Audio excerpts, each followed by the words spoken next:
মহান স্বাধীনতা ও জাতীয় দিবস উপলক্ষে শহীদ রাষ্ট্রপতি জিয়াউর রহমান ও সাবেক প্রধানমন্ত্রী খালেদা জিয়ার সমাধিস্থলে শ্রদ্ধা জানিয়েছেন বিএনপি চেয়ারম্যান ও প্রধানমন্ত্রী তারেক রহমান। News desk.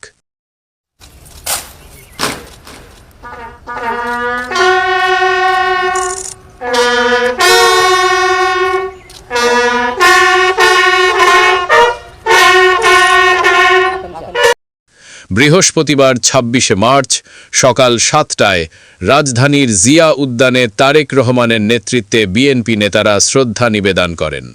এ সময় জিয়াউর রহমান ও খালেদা জিয়ার জন্য দোয়া ও মোনাজাত করা হয়।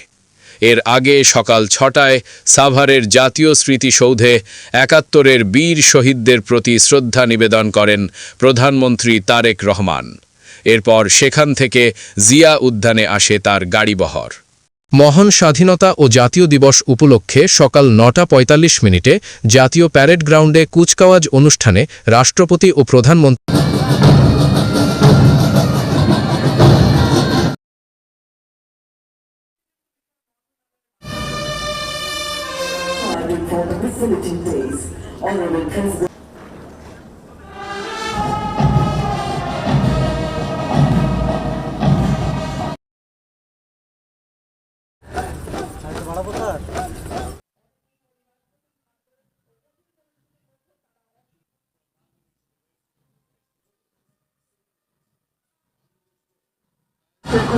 অগ্রগতি রয়েছে অংশগ্রহণকারী